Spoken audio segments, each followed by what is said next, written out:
Assalamualaikum warahmatullahi wabarakatuh. Alhamdulillah, salatu wassalam ala rasulillah, la haula wa la quwata illa billah. Alhamdulillah, puji dan syukur kita haturkan kepada Allah. Pagi hari ini Allah mudahkan kita dengan semua nikmat-nikmat yang telah Allah berikan kepada kita. Di antaranya nikmat iman, sehingga pagi hari ini masih ringan langkah kaki kita menuju masjid yang mudah-mudahan Allah berkahi ini. Semoga kita termasuk hamba-hamba Allah yang selalu bersyukur kepada Allah. Salawat dan salam semoga senantiasa kita sanjung agungkan kepada Nabi kita Nabi Muhammad sallallahu alaihi wasallam, kepada keluarganya, kepada para sahabatnya dan para pengikutnya hingga akhir zaman. Alhamdulillah, jemaah salat subuh ingkang minulya, ingkang dalu napa subuh niki? Ingkang subuh menika kita sedaya ajengane tindak kelas kajian orang tua niku parenting nggih. Niki ngagem bahasa Jawi napa bahasa Inggris mawon? Inggris saja Bapak Ibu ya. Ya, ladies and gentlemen. Gitu Pak. Iya, biar ndak ngantuk. Alhamdulillah, insya Allah di pagi hari ini kita akan sama-sama belajar. Ini juga saya kaget loh Pak ya. Temanya itu loh, orang tua ideal generasi alpha itu loh Pak. Ini apa gitu ya. Tadi sudah disebutkan Pak Yusuf ya, ini alpha atau Indomaret gitu ya. Ya, Masya Allah ya, generasi alpha pagi-pagi itu harusnya masih butuh penyegaran ya Pak ya. Langsung dikasih tema yang Masya Allah ya, generasi alpha. Ini kita langsung mikir ini Pak, pagi ini Pak. Sudah siap belum? Insya Allah ya. Mari sama-sama kita luruskan niat kita belajar di pagi hari ini ikhlas karena Allah. Ya, semoga Allah berikan kemudahan dan pertolongan kepada kita. Allahumma alimna ma yanfa'una wanfa'na bima 'allamtana wa zidna ilma. Bapak Ibu yang dirahmati Allah Subhanahu wa taala, di pagi hari ini judulnya kelas parenting. Wah, Masya Allah. Iya, tentu saja insya Allah bekal yang akan kita pelajari hari ini untuk membersamai anak-anak kita, karena ini merupakan tanggung jawab kita semua sebagai orang tua, yaitu memberikan pendidikan terbaik untuk putra-putrinya. Qu anfusakum wa ahlikum nara. Di sini memiliki makna ya, para ahli tafsir mengatakan ya tentu saja sebaiknya para orang tua dalam hal ini terutama figur ayah untuk memberikan pendidikan dan pengajaran berkaitan dengan ilmu dan juga adab, insyaallah ya. Lalu bagaimana memberikan ilmu dan adab ini kepada anak-anak generasi alpha? Itu generasi alpha itu sakjane niku napa nggih? Nggih, Pak. Nah, nanti kita akan pelajari bersama. Baik. Ya, insyaallah kita akan mulai. Bapak Ibu di sini sudah gadah putra sedaya? Alhamdulillah sudah cucu nggih, Pak nggih. Masya Allah, mudah-mudahan nanti bisa diterapkan ke cucunya, Pak nggih. Baik. Generasi alpha itu adalah sebutan untuk anak-anak yang lahir antara 2010 ya sampai dengan 2025. Masya Allah ya, ini istilah saja. Istilah ini dikemukakan oleh ini ya, ahli sosiologi. Sehingga untuk mempermudah saja, bukan berarti ini mutlak, tapi untuk mempermudah agar kita jadi mudah memberikan tanda mengenai generasi-generasi. Masya Allah, generasi itu banyak ya. Nah, nanti mungkin kita akan belajar sedikit tentang tahapan-tahapan generasi itu. Monggo, yang pertama, generasi ini Bapak Ibu, ada generasinya generasi veteran ya. Generasi veteran ini yang lahir sekitar tahun 1920 ya, sampai dengan tahun 1946. Ada di sini Bapak Ibu? 1920 ada? Ini zamannya Budi Utomo Pak ya. Mboten wonten nggih. Nah, itu generasi veteran Pak. generasi yang hidup di zaman-zaman Perang Dunia I ya. Di Indonesia itu Madiun gimana kondisinya Pak ya? Ya masih susah ya Pak ya. Nah, kemudian ada generasi baby boomers ya. Generasi ini lahir tahun 1946 sampai 1964. Ada? 46 sampai 64?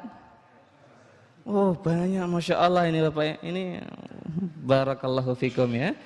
Nah, ini Kak Yogi jadi semakin segan ini ya. Duduk di sini ternyata banyak yang senior ini. Insya Allah amal ibadahnya jauh lebih banyak nih ya. Masya Allah. Kemudian ada generasi X. Generasi X ini dia lahir tahun 1964 sampai dengan 1980. Ada? Banyak ya? Masya Allah, ini mungkin di sini generasinya X ini kebanyakan. Lalu ada generasi Y. Generasi Y itu 1981 sampai dengan 1995. 81 sampai 95. Ada? Ada Pak Nggih? Masya Allah. Nanti ada generasi Z, yaitu tahun 96 sampai dengan 2010. Dan nanti ada generasi Alpha 2010 sampai 2025. Nah, bagaimana Bapak? Sudah pusing belum? Ya, banyak ya ini apa tahapannya ya. Baik. Mengapa kita perlu memahami tingkat-tingkat generasi? Ini bukan berarti kita membenarkan ada sebuah perkataan didiklah anakmu sesuai generasinya. Oh ini perkataan ini ada yang mengatakan ini dari Nabi Shallallahu Alaihi Wasallam, ada yang mengatakan ini dari Ali bin Abi Thalib, ada yang mengatakan ini dari Umar. Ya, nah, ini ternyata setelah ditelusuri riwayatnya, ya tentu bukan hadis Nabi dan juga tidak ditemukan riwayat yang menyatakan ini dari Ali maupun dari Umar. Jadi tidak tahu ini dari mana perkataan ini. Dan setelah diteliti ternyata perkataan ini ada dalam kitab Ighathatul Lahfan yang ditulis oleh Ighathatul Lahfan itu oleh Imam, coba Pak, ada yang tahu Pak?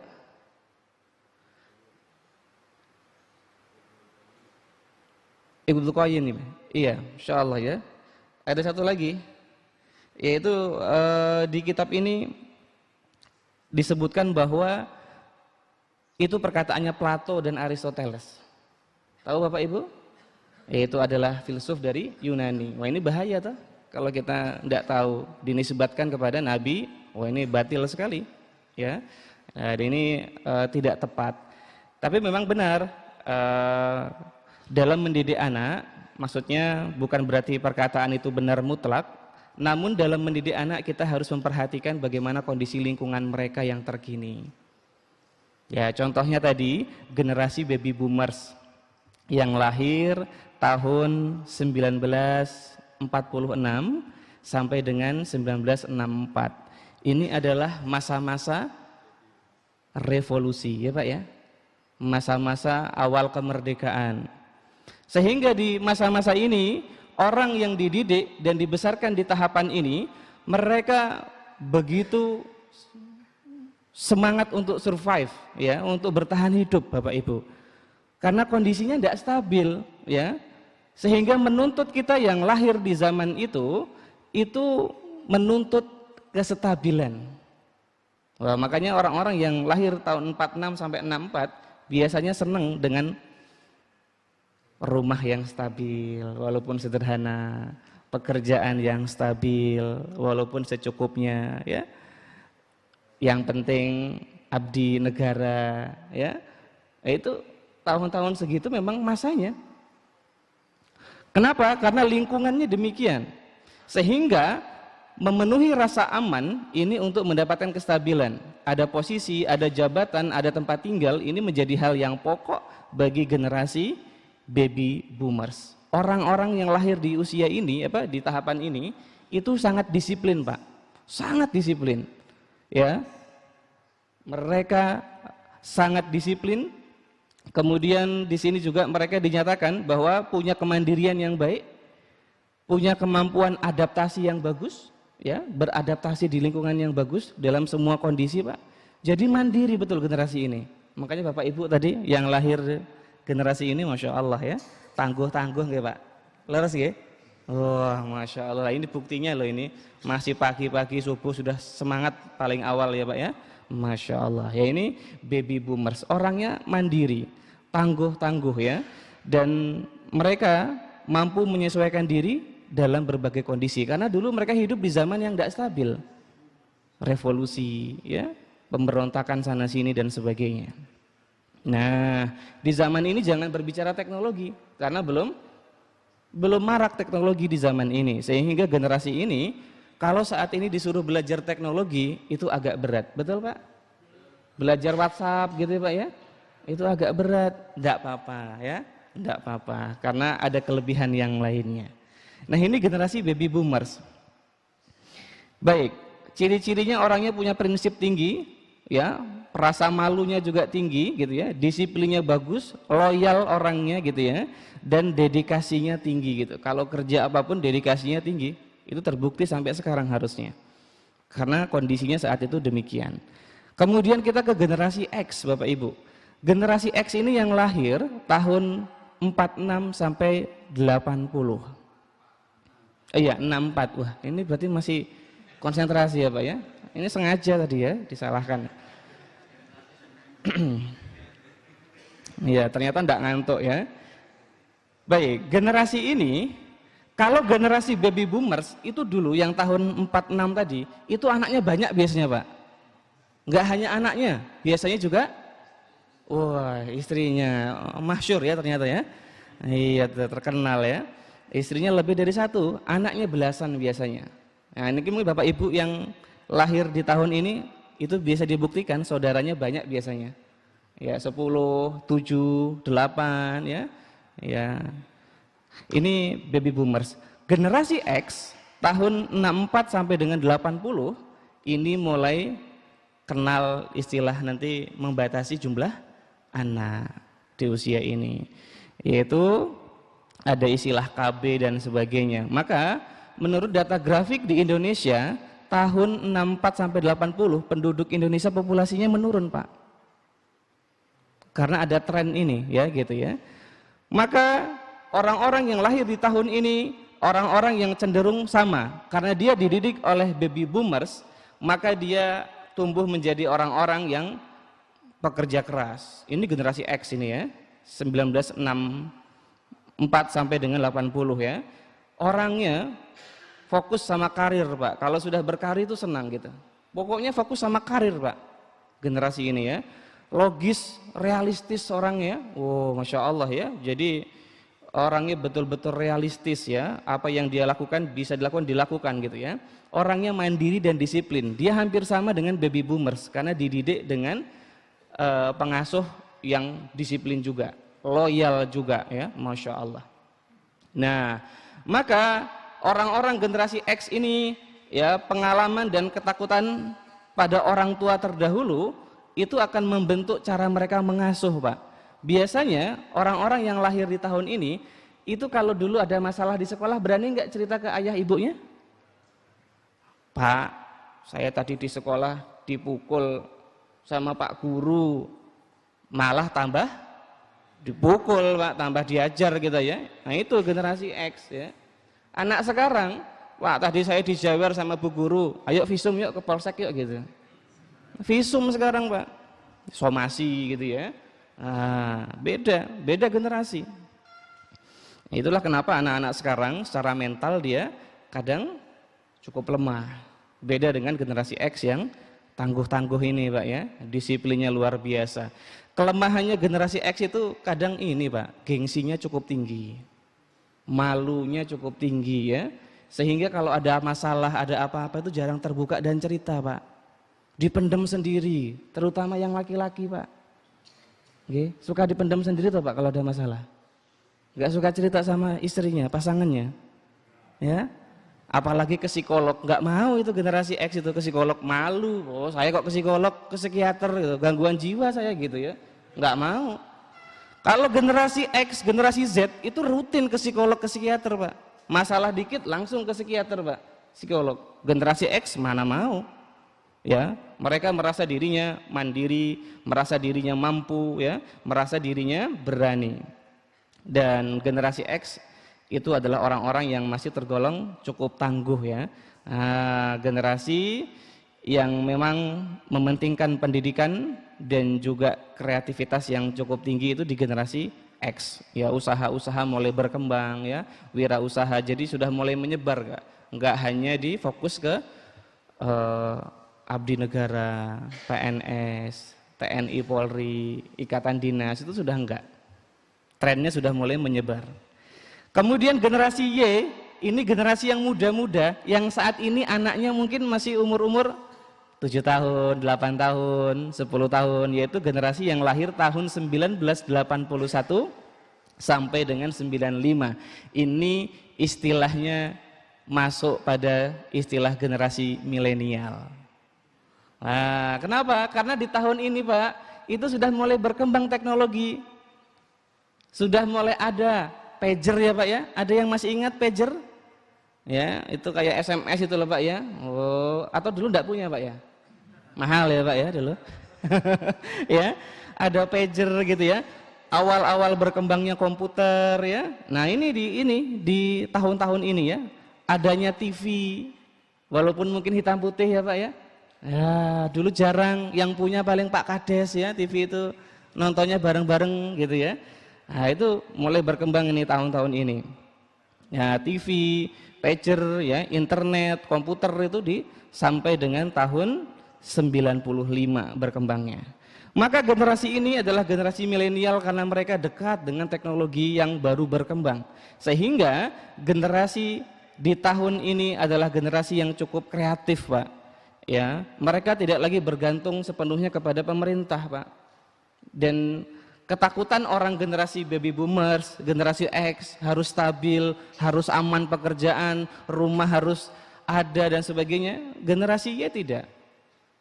Dia lebih fleksibel, Pak. Bekerja apapun yang penting kalau sekarang halal, dikerjakan. Generasi Y nggak takut ya, Pak, nggak jadi pegawai. Ya, karena lebih kreatif, orangnya lebih bebas. Pikirannya lebih terbuka. Nggak kaku dan terlalu keras, enggak. Jadi lebih fleksibel ini. Makanya generasi Y ini kalau mendidik anak kadang juga jadi terlalu lembek, Pak. Ini beneran, nyata ini, Pak. Wah, dulu saya itu dididik sama bapak itu keras ya.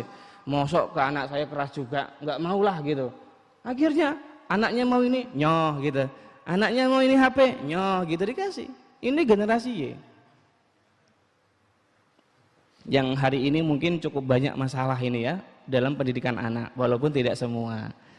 Ya, generasi X, yes, saya nggak salah gitu, ya. Ya, salah juga kadang, Pak, ya. Ada salahnya, Pak, gitu. Baik. Kemudian generasi Y ini adalah generasi yang cara berpikirnya sangat kreatif sehingga banyak pengusaha-pengusaha muda gitu, ya. Ya, ini mulai lahir di generasi ini gitu, ya. Walaupun generasi sebelumnya ada gitu, tapi banyak yang lahir di generasi ini. Dia berani meskipun masih kuliah, wah, nikah muda, ya. Meskipun masih kuliah, masih ini buka usaha gitu, nggak ada masalah. Generasinya kreatif. Kadang sering bertentangan dengan orang tua. Kami itu sekolah itu biar jadi pegawai, malah usaha sendiri gitu. Orang tuanya generasi X, orang tuanya generasi baby boomers, anaknya generasi Y, nggak mau diatur-atur, Pak. Maunya sendiri. Kuliah itu nggak harus jadi pegawai. Kuliah itu nggak harus begini. Ya, ini sering muncul pertentangan antara orang tua generasi X dengan anak generasi Y. Karena beda tren, beda kondisi lingkungan, beda zamannya. Nah, jadi kalau kita pahami kondisi lingkungan ternyata berdampak pada cara berpikir, cara kita berperilaku, ya. Nah, maka generasi yang berikutnya ada generasi Z. Wah, ini generasi Z itu anak-anak tahun 2000-an ya, Pak, ya. 96 sampai dengan 2010. Zaman-zamannya dulu Panji Manusia Milenium itu, Pak, ya. Oh, ketawa berarti tahu ya, Pak, ya. Ya. Kemudian sampai tahun 2010 ada generasi Alpha. Mereka punya karakter yang hampir sama, yaitu karakter orang-orang yang aktivitasnya, fasilitasnya, aksesnya ya itu sangat mudah. Fasilitasnya, aksesnya, aktivitasnya sangat mudah karena dibantu dengan teknologi. Mau makan, Pak, tinggal pencet gadgetnya sekarang. Mau ngobrol komunikasi, Pak, generasi X itu nunggu berbulan-bulan suratnya sampai, Pak. Sekarang, Pak, itu hitungan detik saja sampai pesannya. Mudah sekali. Ya. Generasi Z dan generasi Alpha ini adalah generasi yang semuanya serba disuapin. Tapi bukan berarti mereka lemah, Pak, enggak. Ya memang zamannya. Sekolah, belajar, orang dulu harus ke perpustakaan, Pak, buka buku, baca buku, Pak. Susah dapat buku itu. Sekarang semua informasi banyak kita dapatkan. Kajian Ustadz Firanda langsung ketemu. Mau cari hukum waris, cari ketemu di ufit.com, ya. Banyak sekali. Orang dulu susah. Ini yang membuat generasi Z 96 sampai dengan 2010 atau generasi Alpha 2010, ini tambah lagi generasi Alpha, tambah mudah lagi dia. Ini membuat mereka merasa selalu mudah dan membuat mereka berpikirnya jadi instan, Pak. Maka kalau kita mendidik mereka menggunakan cara generasi X yang keras, disiplinnya tinggi, nggak ada toleransi, harusnya bertahan hidupnya tinggi. Oh ini sabar dulu, Pak. Ada seninya. Karena mereka beda. Hidup bukan di sisa-sisa perang, bukan. Mereka hidup di zaman yang semuanya serba enak, Pak. Contohnya apa? Sekarang kalau mau periksa kehamilan itu sudah ada USG. Itu datang ke puskesmas saja, dulu kami waktu kerja di puskesmas, itu ada yang namanya ANC terpadu, Pak. Jadi ibu yang hamil datang itu diperiksa semuanya kalau di Jogja. Diperiksa ke dokter umum, diperiksa ke bidan, diperiksa ke perawat, dicek, diambil darahnya, dilihat HB-nya, ya, diperiksa ke ahli gizinya, diperiksa ke psikolognya juga, Pak. Masya Allah, lengkap sekali. Orang yang hidup di zaman sekarang kalau hamil itu bisa ketahuan bagaimana kondisinya dan dikasih tahu nutrisi apa yang tepat, stimulasi apa yang cocok buat anak-anaknya. Maka wajar generasi Z dan generasi Alpha ini generasi yang Masya Allah perkembangan kognitifnya bagus, Pak. Bagus. Generasi X sama generasi Y disuruh belajar perangkat begini, Pak. Itu mungkin butuh waktu lama. Tapi generasi Alpha ini, Pak, gak usah disuruh nyari sendiri bisa, Pak. HP tergeletak itu bisa diubek-ubek nyari apa aja dia, Pak. Masya Allah, cerdas. Fisiknya lebih sehat, Pak. Menurut penelitian, generasi yang lahir di tahun 96 sampai dengan hari ini, mereka jauh lebih baik. Karena dulu kalau generasi baby boomers itu zaman tahun 64 itu perjuangan ya, Pak. Makan itu kalau di Gunung Kidul sego tiwul gitu ya, gaplek gitu loh, Pak. Ya susah, Pak. Badannya kurus-kurus. Sekarang itu kan Masya Allah, nggak ada lagi orang makan gaplek, Pak, ya. Nasi aking apalagi, Pak, ya, nggak ada. Masya Allah. Nah, ini menunjukkan perkembangan zaman, perkembangan lingkungan memberikan dampak yang di sisi lain positif, tapi di sisi lain kita harus waspada karena ada efek negatifnya. Sehingga apa yang terjadi pada generasi Alpha ini, mereka itu anak-anaknya mudah sekali merasa insecure, Pak. Karena mereka begitu mudah mendapatkan sesuatu, makan, belajar, banyak hal yang mereka dapatkan dengan mudah. Dan ketika mereka menemukan masalah kesulitan, ini biasanya mudah juga mereka untuk menyerah. Ada soal matematika, wes gak iso, Pak, bapak aja gitu kan, nggak mau dia. Iya, generasi X nggak mungkin dia kayak gitu, iso nggak iso digarap gitu, Pak, ya, dikerjakan. Tapi generasi Alpha tidak, mereka butuh didorong. Ada sekolah sepak bola, ada belajar berenang, ada banyak olahraga itu. Generasi Alpha harus didorong-dorong, Pak. Generasi sebelumnya mungkin pengen langsung ikut gitu, tapi generasi Alpha ini karena sudah asik dengan gadgetnya, jadi malas bergerak, Pak. Kemampuan komunikasi dan sosialnya juga jadi rendah, Pak. Sehingga ini kadang membuat mereka jadi mudah dan rentan terhadap stres. Itulah kenapa penelitian terbaru, anak-anak di generasi sekarang atau anak-anak pada umumnya di masa ini, mereka lebih rentan terhadap stres dan depresi, Pak. Depresi fase anak tuh gimana, Kak Yogi? Kalau di umur 6 sampai dengan 12 tahun, depresinya anak itu biasanya ditunjukkan dengan rasa frustasi, mereka sering melakukan tindak kekerasan, suka mukul temannya, dorong temannya, berkata-kata yang buruk dan kasar. Di rumah, kalau ada ayah ibunya, dilihat mana figur yang paling lemah. Kalau ayahnya galak, ibunya baik banget gitu, maksudnya ibunya permisif, membolehkan semua hal, maka ibunya yang sering dipukul, Pak. Jadi ketika ada anak yang di sekolah itu dia kelihatannya bandel banget gitu, generasi alfa ini, bukan berarti mungkin dia memang bawaannya bandel, Pak. Tapi mungkin dia sedang stres, Pak. Dan mungkin sekali dia bahkan depresi fase anak. Kami sering ketemu yang begini. Maka memahami generasi alfa ini butuh ilmu, butuh kesabaran, ya, dan butuh kreativitas orang tuanya. Kita kalau ngajarnya, prinsipnya, ayo mana setoran, ayo setoran hafalan, mana sini, setiap hari kayak gitu, bosan mereka, Pak, tidak mau belajar.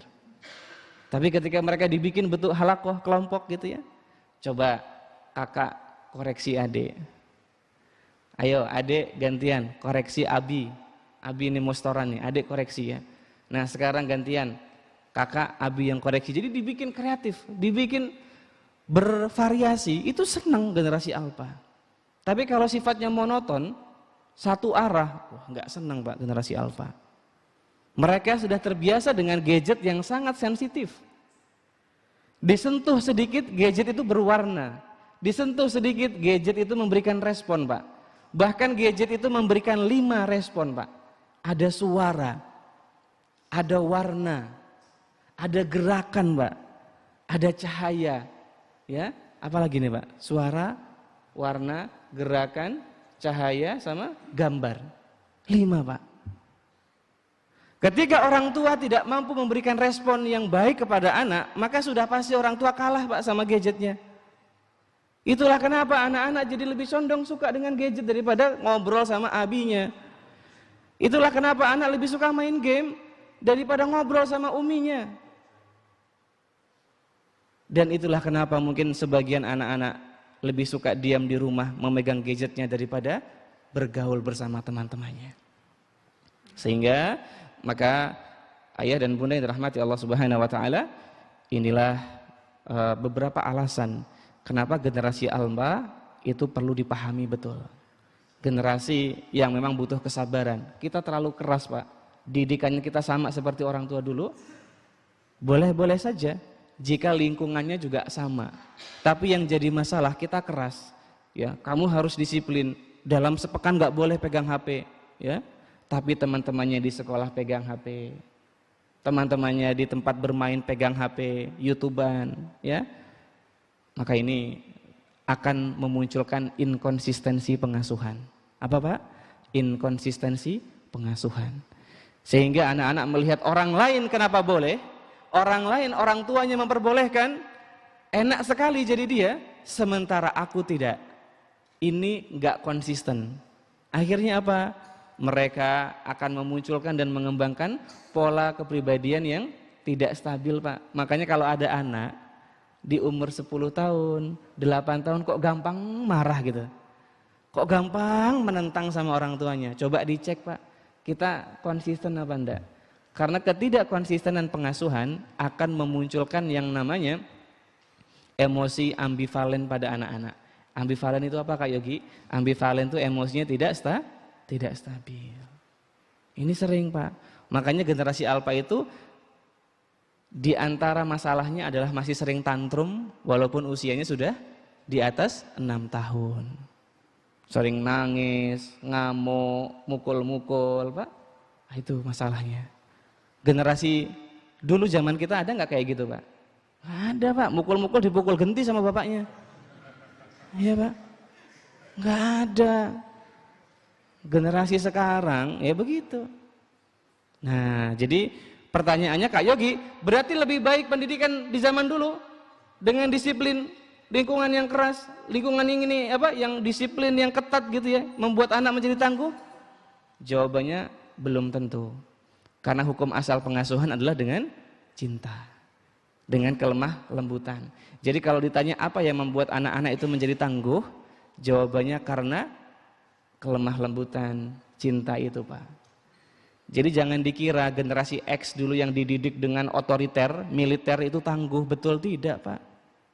Banyak generasi X yang punya masalah mental tapi nggak diutarakan. Banyak generasi X yang sama pasangannya itu sering uring-uringan, bahkan sering mukul pasangannya, Pak. Ini berarti dia nggak tangguh, Pak. Jadi dididik dengan ala-ala otoriter, keras itu belum tentu membuat mereka benar-benar tangguh. Kalau keras iya, tapi tangguh belum tentu, Pak. Masih banyak faktor yang lain. Maka hukum asal pengasuhan itu dengan kelemah lembutan, sebagaimana Nabi Shallallahu Alaihi Wasallam beliau menunjukkan kelemah lembutan kepada para sahabat terdahulu. Ada Abu Umair yang waktu itu burungnya mati. Nabi bertanya kepada para sahabat, kenapa Abu Umair kok sedih dia? Oh ya Rasulullah, itu burungnya mainannya itu baru mati. Nabi kemudian merendahkan posisinya, kemudian bertanya, ya Abu Umair, mafa'alan Nugair? Wahai Abu Umair, ada apa dengan Nugair? Kenapa Nugairnya? Nugair itu nama burungnya. Masya Allah. Nabi lemah lembut. Nabi bahkan pernah ya dipegang tangannya kemudian berputar-putar dengan anak kecil. Ya, bahkan mungkin dalam hadis yang masyhur, Nabi ketika sholat, ya cucu-cucunya naik ke punggungnya, Nabi nggak ada masalah. Ya, jadi Nabi itu mendidik dengan lemah lembut dan lahir generasi-generasi yang tangguh, semisal Ibnu Abbas, ya, Mu'ad bin Jabal, ya, Ibnu Umar, ya, Masya Allah. Ini dengan kelemah lembutan. Maka kalau kita ditanya apakah yang terbaik itu pendidikan zaman dulu dengan keras, disiplin yang tinggi, otoriter, tidak. Tapi kalau ditanya apakah yang membuat mereka tangguh dengan cinta dan kelemah lembutan, jawabannya iya. Masalahnya banyak orang tua yang salah memahami cinta dan kelemah lembutan, Bapak Ibu. Dianggapnya yang kalau apa-apa boleh, apa-apa silakan, yang ini boleh, itu lemah lembut, itu cinta, padahal bukan. Para ahli kesehatan mental dan perkembangan mengatakan bahwa banyak orang tua yang cinta kepada anak-anaknya, tapi justru mereka itu tidak tepat memberikan cinta kepada anak-anaknya. Akhirnya apa? Ketika dewasa anaknya nggak mandiri, Pak. Ketika dewasa anaknya jadi egois. Ketika dewasa anaknya nggak mampu beradaptasi di lingkungannya. Bahkan ketika dewasa begitu banyak masalah. Bahkan hari ini Kak Yogi masih sering itu dapat masalahnya. Anak-anak mengalami penyimpangan disorientasi seksual, Pak. Homoseksual itu kami sering dapat kasusnya, Pak. Remaja dan mahasiswa. Sehingga cinta orang tua harus tepat. Tidak dengan keras menghukum dan otoriter, tidak. Tidak juga dengan permisif, semuanya boleh diberikan, tidak. Generasi alfa jangan dikerasi begitu dan jangan diberikan kelemah lembutan atau toleransi yang berlebihan. Ini bahaya, namanya permisif. Kami pernah punya satu pasien, Pak. Dia ini anaknya orang kaya, Pak. Kaya sekali orang tuanya. Semasa hidupnya dia itu apa-apa boleh. Dia tinggal dengan pembantunya karena orang tuanya bekerja. Semuanya boleh, mau apa silakan dibeli. Kemudian kedua orang tuanya meninggal ketika dia kuliah. Qadarullah, dua-duanya meninggal kecelakaan. Mulai saat itu, Pak, ini anak mengalami insecure. Gimana nggak ada orang tua? Dia cuma dikasih warisan, emang kaya orang tuanya, Pak. Kuliahnya lama, Pak, nggak selesai-selesai. Biasanya mengalami disorientasi skripsinya, Pak, nggak selesai-selesai skripsinya. Kemudian yang kedua, dia itu nggak bisa kerja, Pak. Dan kalaupun dia kerja keterima, dia nggak betah karena selalu jadi musuh teman-temannya di tempat kerja. Dia egois, dikasih amanah nggak bisa kerja amanahnya, ya. Jadi masalah. Singkat cerita, dia keluar dari semua pekerjaannya, dia ngurung diri di kamar, Pak, nggak ngapa-ngapain. Sampai dia mengalami depresi, akhirnya datang ke psikolog, Pak. Ini yang terjadi. Kalau orang tua berpikir bahwa dulu saya tuh keras, kolonial pendidikannya, maka sekarang pengasuhan saya harus lebih lunak, harus lebih lembut. Tapi dengan permisif itu salah, Pak. Begitupun para mbah-mbah sekarang ini. Si mbah itu kan pengen cucunya seneng nggih, Mbah nggih. Cucunya kalau pengen apa aja dikasih nggih, Mbah. Pengen ciki, diajak ke Indomaret tadi ya. Apa yang ditunjuk cucunya dibeli. Ya. Cucunya pengen HP dikasih. Apa? Ini baik ayah maupun si mbah, hati-hati. Karena pola seperti ini justru membuat mental generasi alfa semakin rendah. Dia mentalnya udah rendah, Pak. Gampang stres, Pak.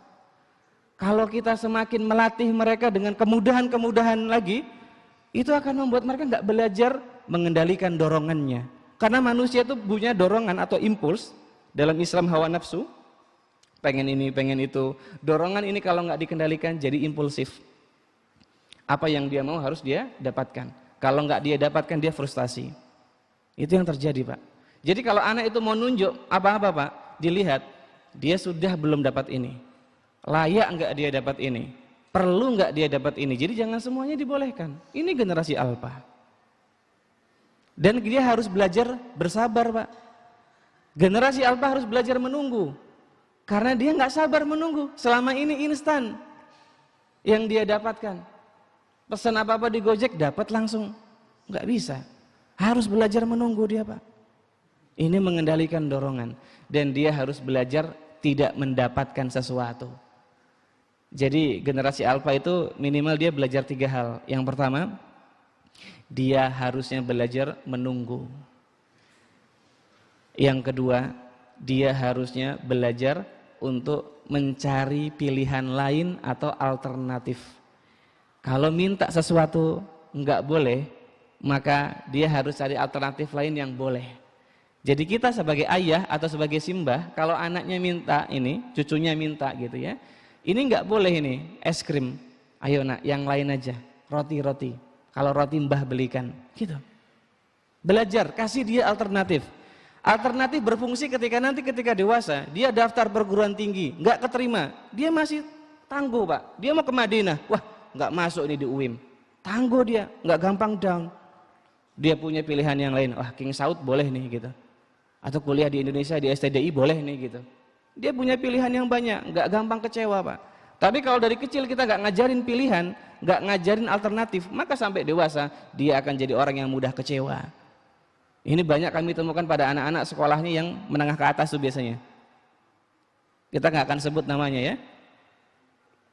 Sekolah apa itu? Inisialnya aja, Al-Azhar gitu biasanya. Enggak semua Al-Azhar, enggak. Cuma waktu itu pasien kami beberapa dari sana. Jadi kalau mereka enggak juara, Pak, mereka kecewa dan nangis, Pak. Ikut lomba nih, dengan SD-SD lain kalau enggak juara mereka kecewa dan nangis, bahkan sampai ngamuk, Pak. Tapi bukan semua sekolah Al-Azhar begitu, enggak. Ini semua sekolah yang dia kelasnya medium up gitu.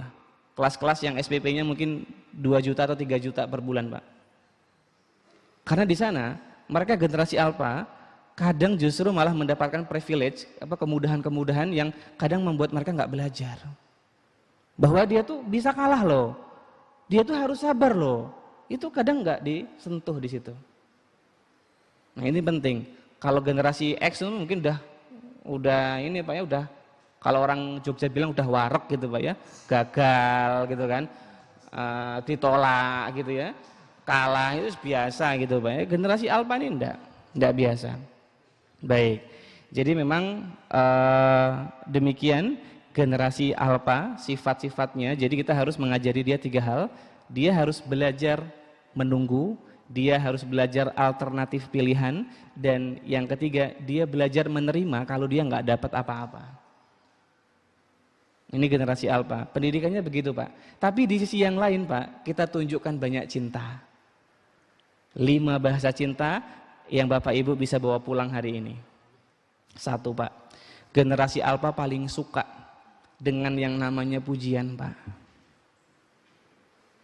Mungkin generasi X dulu nggak terlalu, karena kebiasaannya nggak begitu. Jadi kalau sekarang dipuji, ayo luweh-luweh gitu kan, dipuji apa enggak, ya tetap gitu. Generasi Alpha enggak, dia suka Pak dipuji. Masya Allah, kok kakak hari ini ya mau ngasuh adiknya ya, enggak digangguin adiknya ya. Wah, barakallahu fiik, seneng Pak. Kita pulang kerja dikasih minum, wah Masya Allah, ini air putihnya seger banget ini. Kok tumben-tumbenan mau minta apa? Misalnya gitu. Jangan gitu Pak ya. Kadang kalau ada anak baik kita langsung curiga aja bawaannya. Ini kok baik, tumben ada apa ini gitu. Jangan gitu Pak ya. Tapi dipuji, Masya Allah ya. Barakallahu fiik. Apapun kebaikan yang muncul pada anak-anak kita harus sering diapresiasi Pak. Untuk generasi Alpha. Karena ini membuat mereka jadi trust dan percaya sama lingkungan. Karena isunya generasi Alpha itu nggak trust dan percaya sama lingkungan. Dia lebih percaya sama gadgetnya Pak. Main game aman di gadget, dia nggak perlu main keluar, dia bisa main ngumpul bareng di gadget Pak. Mabar istilahnya Pak, tahu Pak? Main bareng, itu mereka bisa komunikasi Pak. Jadi nggak perlu main bola di lapangan, nggak perlu, main bola bisa di gadgetnya Pak. Maka kita harus memberikan rasa percaya kepada mereka. Bagaimana caranya? Tadi tingkatkan rasa percaya diri mereka dengan diapresiasi. Kadang kita orang tua itu Pak, kalau anak melakukan kesalahan, dia numpahkan gelas Pak, itu langsung cepat, sudah dibilangin, oh, utah gelasnya, mondar mandir ae gitu kan gitu. Cepet Pak, kalau anak itu salah kita cepet banget meresponnya Pak. Tapi giliran anak itu kebaikannya muncul, kok kayaknya kita menutup mata kita. Hari ini anak kita anteng, gak rewel, itu kenapa gak dipuji? Nabi memuji kok anak-anak Pak.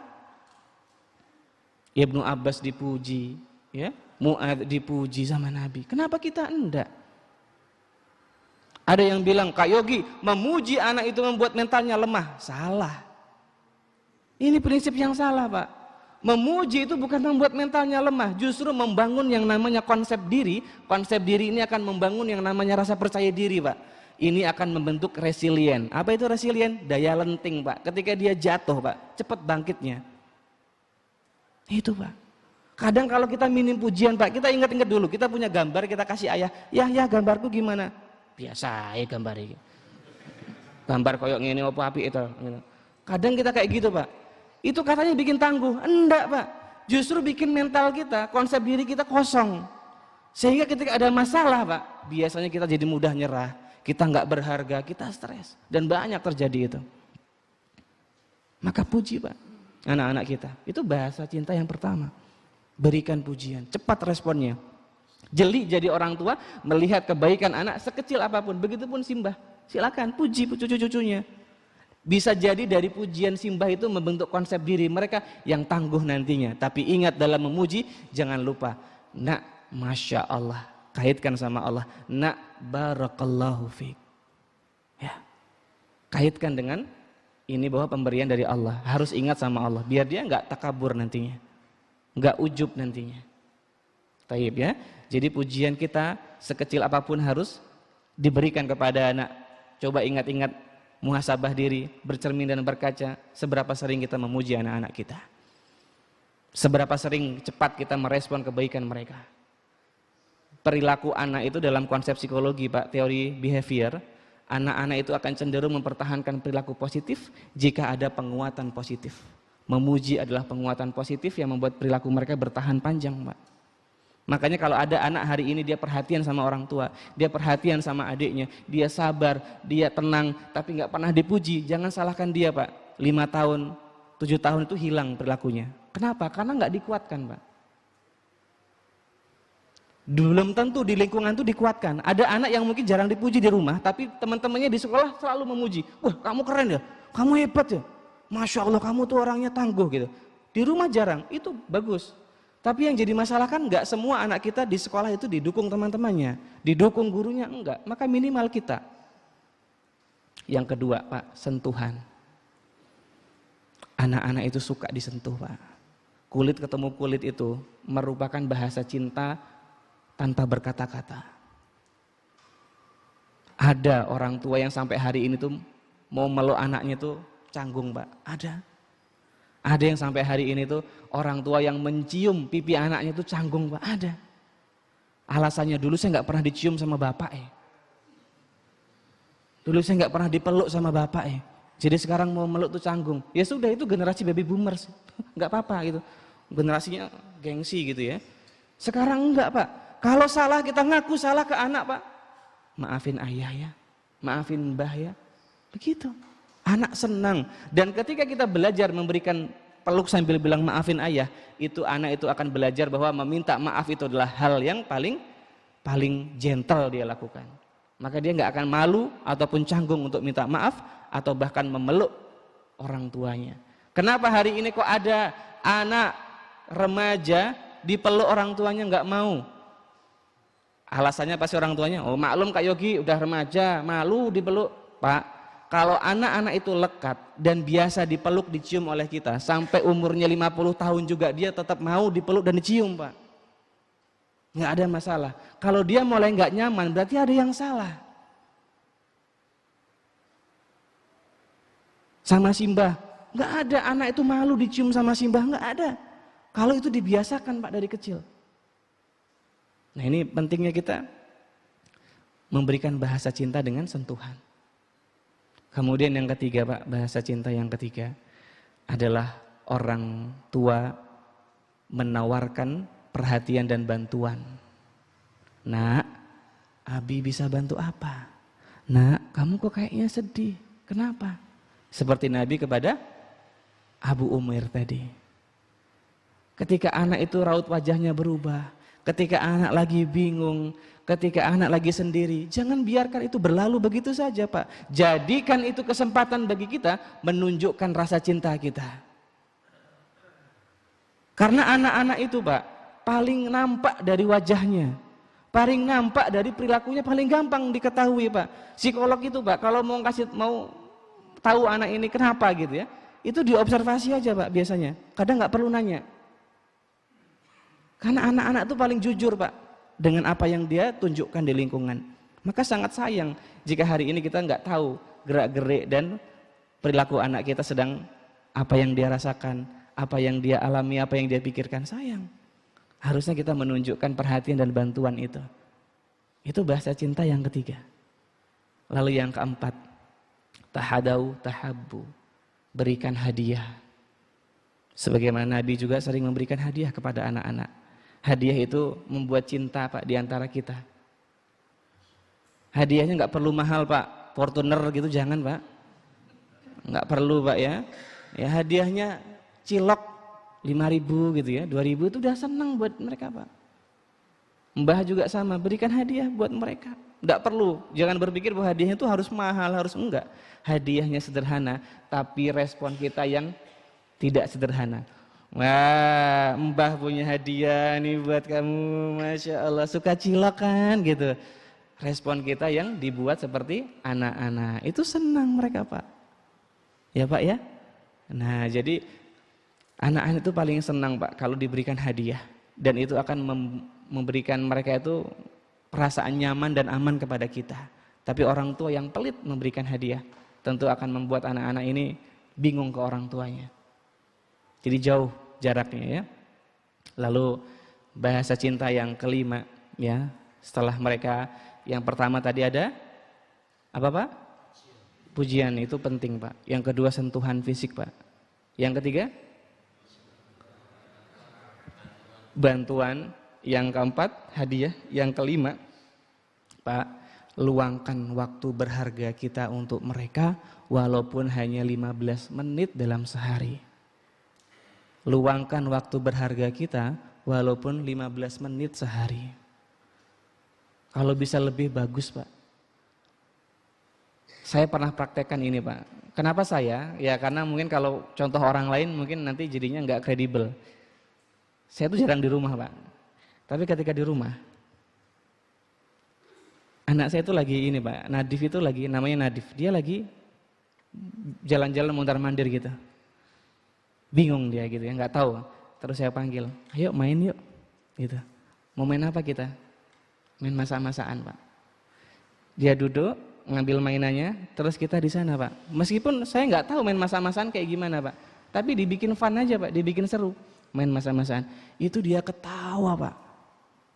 Dan ketika dia ketawa itu Pak, kayaknya saya tuh selama ini banyak melewatkan hari-hari dengan dia gitu. Jadi apa aja gitu selama ini gitu. Ketika dia melihat dia ketawa itu Masya Allah gitu. Kayak beban-beban di sini tuh jadi runtuh semua Pak gitu. Dan kita jadi merasa bahwa kita ada buat anak-anak kita. Selama ini kemana aja gitu. Maka membuat mereka ketawa 10-15 menit ini gak berat Pak. Ini bahasa cinta. Yang kadang orang tua suka lupa. Dan kita bisa benar-benar dekat bersama anak-anak kita di usianya. Karena tahapan usia anak tuh berbeda-beda Pak. Ketika umurnya 12 tahun sudah gak butuh lagi main masak-masakan Pak.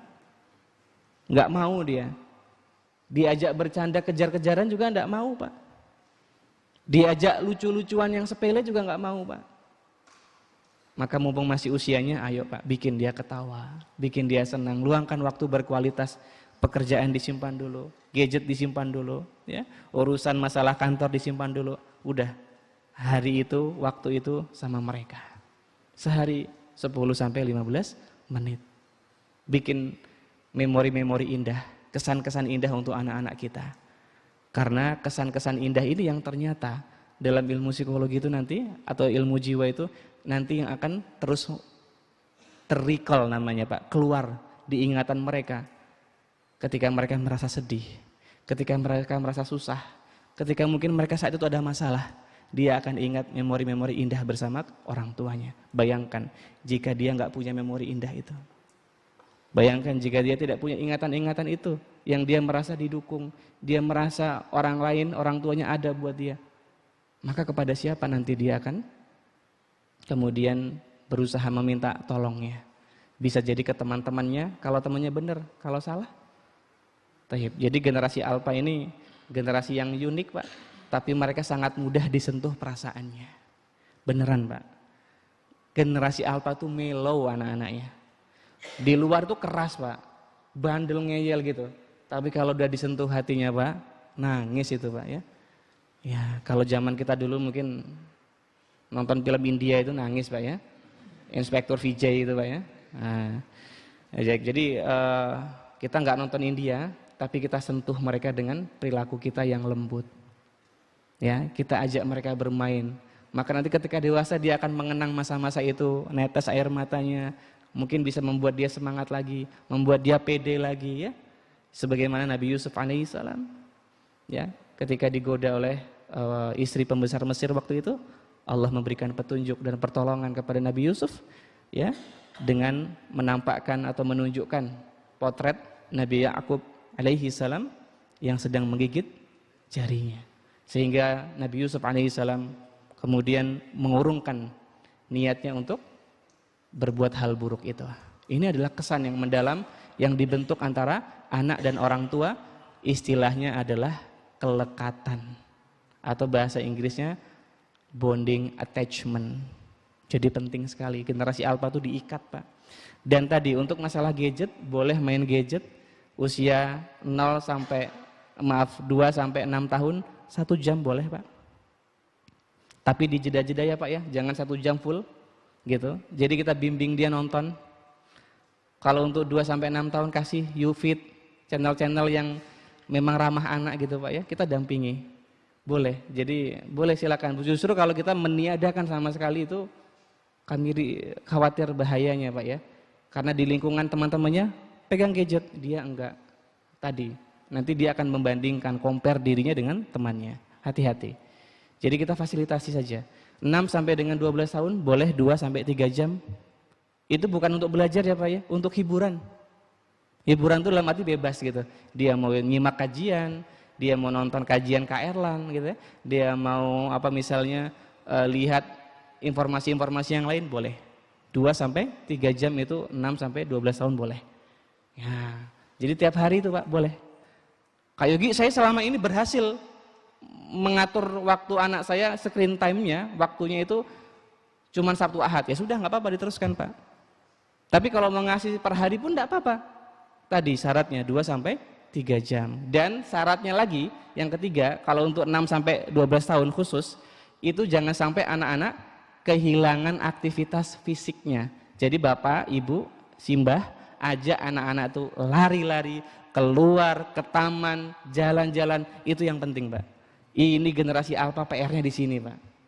Keluar, interaksi dengan lingkungan. Makanya kalau di Madiun ini masih sering itu ya, Pak ya. Kalau ketemu, monggo gitu nggih. Disapa nggak, Pak? Dibalas nggak biasanya? Dibalas nggih? Ya, alhamdulillah. Masya Allah, itu bagus untuk perkembangan generasi alpha. Kita ajak jalan. Simbah, anaknya, cucunya, umur 5 tahun, 6 tahun, ajak jalan-jalan keliling. Monggo, nyapa orang, itu dia belajar. Nanti ketika dia umur 7 tahun, dia yang gantian, nyapa orang. Monggo, gitu. Ya, Masya Allah. Nah mungkin itu, kalau untuk remaja, waktunya nggak ada batasan sebetulnya gadget ini. Karena kalau remaja itu sudah untuk belajar, sudah juga untuk bekerja bahkan. Karena sekarang ada istilah konten kreator ya Pak ya. Dia desain dan sebagainya, ini udah tergantung remaja bisa ngatur waktunya aja. Nggak ada batasan waktu screen time untuk remaja, nggak ada. Nah tapi kalau kita mau batasi boleh gitu ya. Mau dibatasi boleh. Taib. Ya mungkin itu Bapak Ibu ingkang minulya gitu nggih. Ingkang diberkahi Gusti Allah. Sekedhik mudah-mudahan bermanfaat. Kalau ada pertanyaan kami persilahkan. Pertanyaannya yang banyak tidak apa-apa, nanti Mas David yang jawab. Nggih. Wah, Masya Allah ada pertanyaan nggih Pak? Saya kira nggak ada ya Pak, biar langsung gitu Pak. Nggak ada ya. Nggih, monggo. Mau Bapak duluan, monggo. Yang generasi X nggih Pak? Wah, monggo Pak. Waalaikumsalam warahmatullahi wabarakatuh.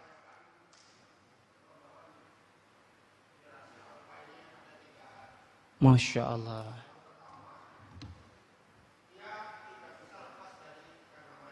Gadget.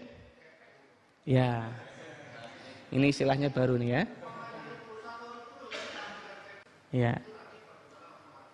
Masya Allah. Hmm.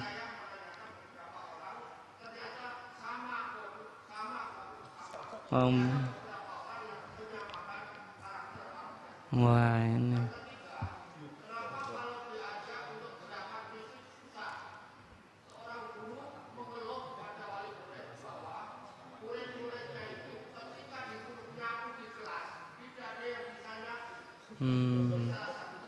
Masya Allah ya. Pak, pertanyaannya bagus sekali ya. Ternyata generasi X sangat peduli dengan generasi Alpha ya. Masya Allah. Ini perhatian sekali, Mbah Kong yang sangat perhatian ini. Baik, masalah motorik, gerak fisiknya susah. Masalah screen time, kalau sudah pegang gepeng tadi, nah gitu ya, gadget itu susah dilepasnya. Kemudian yang ketiga tadi, Mbah Kong? Bacaan, susah membaca. Kalau susah membaca, anak sekarang memang sudah tidak lagi membaca atau sudah sedikit minim membaca buku yang sifatnya fisik Pak. Mereka lebih senang membaca yang sifatnya elektronik, Mbah Kong. Jadi kalau dia pegang begini, diarahkannya membaca yang di sini. Oh dari sekolah.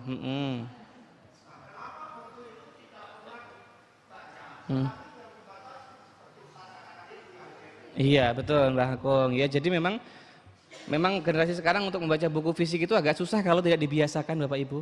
Tidak dibiasakan agak susah dan mereka lebih suka di sini. Maka strateginya kalau bisa akhirnya buku itu dipindah ke sini gitu. Ya, sehingga dia masih bisa berdua-duaan dengan gadgetnya. Nah, tapi memang kami sarankan ke pertanyaan yang pertama. Bagaimana mereka bisa mengatur waktu ininya? Bapak Ibu, diatur waktunya saja. Kalau memang usianya 6 sampai 12 tahun atau usianya 2 sampai 6 tahun dulu, kan maksimal 1 jam. Lebih dari itu jangan, dan kita disiplin. Disiplinnya generasi X dipakai, Pak. Boleh. Ya. Disiplinnya generasi X gitu ya. Belajar mandirinya tetap. Jadi kami dapat perkataan yang bagus dari para ulama ini ya. Sebentar. Jadi para ulama mengatakan adalah prinsip pengasuhan dari zaman Nabi itu nggak berubah. Syariatnya nggak berubah dan cocok setiap zamannya Bapak Ibu. Itu yang perlu digarisbawahi. Sehingga nggak ada masalah dan prinsip pengajarannya juga sama gitu ya, tauhid, adab gitu ya, ya akidah dan sebagainya tetap gitu. Nah, namun fasilitasnya dan sarananya yang berubah. Ini yang harus kita ketahui. Fasilitasnya tentu sekarang lebih mudah, ya. Nah, Masya Allah itu yang berubah. Jadi fasilitas dan sarananya serta mungkin iklim belajarnya yang berubah. Jadi untuk prinsipnya enggak. Jadi seorang pendidik, orang tua kepada anaknya gitu ya. Jadi dengan kebiasaan dan tradisi yang berbeda dengan zamannya selama tidak menyelisihi nash atau ilmu syar'i. Jadi kita boleh mendidik anak-anak kita dengan model perkembangan saat ini selama itu tidak menyelisihi syariat. Nah, termasuk tadi main gadget ini banyak mudaratnya, tapi ini yang sedang berkembang, maka kita batasi dan kita arahkan. Di 0 sampai 6 tahun, Mbah, Bapak Ibu, itu dibatasi betul. Dikontrol betul. Konten yang boleh mereka lihat, game yang boleh mereka mainkan dikontrol. Mumpung masih di bawah 12 tahun. Kalau di atas itu jadi susah. Atau kita sudah biasa memberikan kemudahan kepada mereka, nggak dibatasi. Ini juga susah. Kak Yogi kalau sudah terlanjur gimana nggak dibatasi? Maka solusinya panggil anaknya, diajak baik-baik, dikasih celok dulu boleh ya, sogok dulu gitu ya. Baru diajak ngomong. Kok kayaknya ini main gadgetnya terus-terusan ya, main HP-nya. Gimana kalau bapak atau yangkung batasi? Tapi tetap boleh kok gitu ya, biar nanti belajarnya semangat, biar kegiatan di luarnya semangat gitu. Dibatasi saja, tapi sounding dulu Pak. Sounding itu dikasih tahu di awal. Jangan tiba-tiba diambil, nggak boleh. Ini tidak menghargai anak kalau tiba-tiba diambil. Jadi sounding dulu, apa-apa disounding dulu, peraturan segala macamnya disounding. Dan ketika membuat peraturan dan disepakati, maka sebelum itu diputuskan tanyakan kepada Ananda, gimana, setuju enggak? Oh enggak setuju Mbah, enggak setuju Pak. Lah gimana maunya? Nambah 1 jam 10 menit, boleh. Ajak mereka negosiasi, minta pendapat mereka. Ini cara menghargai anak-anak. Nah sehingga ketika sudah disepakati dan ternyata lebih nih Mbah, langsung ayo, sudah toh? Diambil, boleh. Nangis enggak apa-apa. Guling-guling, koprol, enggak apa-apa. Beneran Pak. Yang penting enggak ngerusak aja. Kalau ngerusak pegang tangannya, enggak boleh. Ini kalau usianya di bawah 12 tahun masih bisa kita pegang atau di bawah 10 tahun. Tapi kalau di atas itu kan enggak bisa Pak, dipegang malah senggel nanti Pak jadinya. Ya, jadi jangan Pak gitu ya. Nah mumpung masih kecil, jadi boleh kita pegang dan kita boleh marah, boleh nangis, tapi enggak ngerusak, tapi enggak memukul. Begitu cara mendidik anak yang tantrum. Sehingga detox itu ini Mbah, apa namanya? Ibaratnya itu pengkondisian nol kembali. Yang tadinya berantakan main gadgetnya kita jadikan nol kembali dan diatur. Itu namanya detox. Sehingga kecanduannya tadi bisa berkurang banyak. Maka silakan Mbah diatur lagi saja. Kita harus tegas, pakai pola disiplin zaman dulu boleh, gitu ya. Tapi tidak menghilangkan bentuk-bentuk ekspresi cinta tadi, kasih sayang, perhatian gitu. Untuk masalah kegiatan membaca, ini dibiasakan saja. Memang anak-anak itu harus dipaksa dalam kebaikan. Jadi tidak apa-apa, membacanya minimal 1 hari, jangan banyak-banyak, 20 menit dulu. Nanti dikasih hadiah Mbak. Nanti habis ini boleh jalan-jalan. Nanti habis ini boleh main HP-nya nambah wis 10 menit gitu, boleh. Hadiah main HP itu boleh. Boleh, beneran ya. Jadi yang bacanya dikasih waktu. Terus yang ketiga, untuk masalah fisik. Ya tadi memang kendalanya ini Bapak. Ketika anak-anak itu main gadget, para ahli perkembangan membolehkan 2 sampai 3 jam untuk 6 tahun ke atas. Tapi syaratnya mereka harus tuntas masalah fisiknya. Maka ikutkan kegiatan yang profesional aja Pak, kalau memang susah. Mbah, diikutkan sekolah sepak bola, diikutkan les renang, diikutkan les bulu tangkis, tidak apa-apa.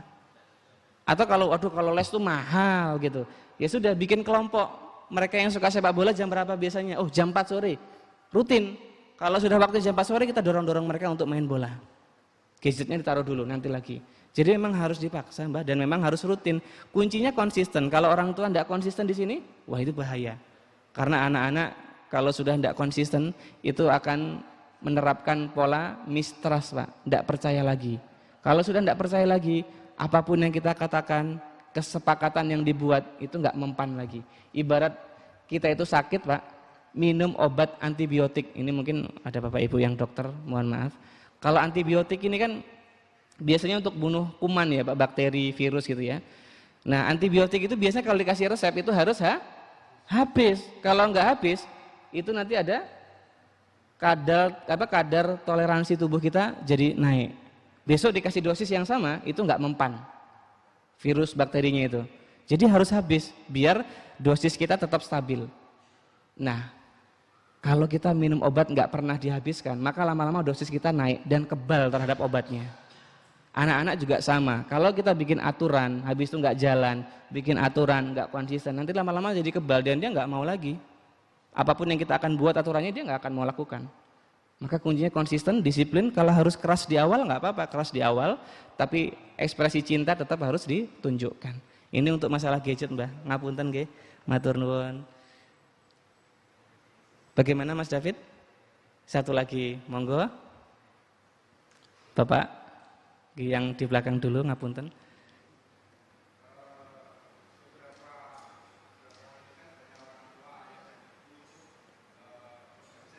Bekerja.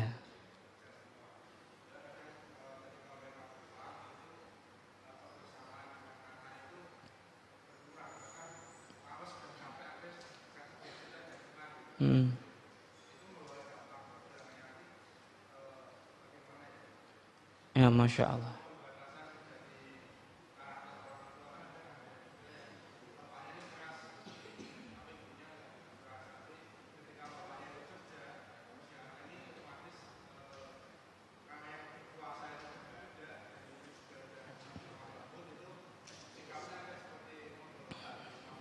Iya. Pertanyaannya bagus sekali Pak, Masya Allah ya. Ini bagaimana ada orang tua yang bekerja Bapak Ibu, bagaimana menghadapi anak-anak yang orang tuanya bekerja atau bahkan orang tuanya nggak konsisten pengasuhannya. Ayahnya itu disiplin, tegas, ibunya itu banyak lemah lembutnya dan kendor ya Pak ya. Ini juga bahaya Pak. Itu masih mencakup masalah inkonsisten atau tidak konsisten. Itu Pak, anak itu akan memberontak betul. Dulu sampai ada Pak di meja praktek kami itu ada ibu yang dicelurit sama anaknya. Tak celurit ibu gitu kan gitu.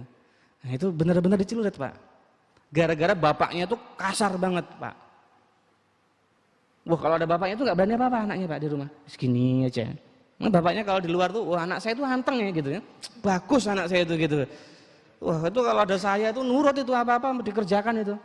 Iya dilihat dulu nurutnya itu karena dia itu aman, nyaman sama kita atau takut Pak. Kalau takut ini masalah. Kalau nggak ada yang ditakuti ya sudah gitu bebas dia. Nah maka pengasuhan tadi kan dengan cinta tadi bukan dengan takut gitu, dengan otoriter. Nah maka anak itu kalau sama ibunya dia berani, dia pukul ibunya, bahkan tadi dicelurit ibunya sampai dia tuh minta motor ninja Pak gitu. Nah, sama bapaknya nggak boleh, akhirnya minta ke ibunya. Nah, ibunya ini buruh, ya namanya buruh ya mosok beli motor ninja itu gimana gitu ya gitu. Nah itu dicelurit ibunya, bahkan bengkak-bengkak badannya bekas dipukul sama anaknya SMP kelas 1 Pak. Ya. Subhanallah ya. Jadi memang hal seperti ini terjadi. Maka orang tua perlu kompak Pak, bapak sama ibu.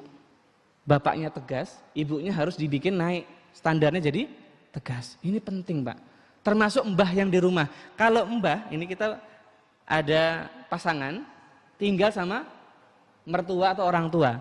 Ini mbah-mbah yang di rumah, mohon maaf ngapunten mbah, itu harus ikut standar pengasuhan si orang tua ini. Kalau orang tuanya tegas, nggak boleh, kok mbahnya malah ngasih gitu kan. Waduh ini, itu anaknya jadi susah diatur mbah, beneran. Sama mbahnya nurut, wah mbahku baik gitu.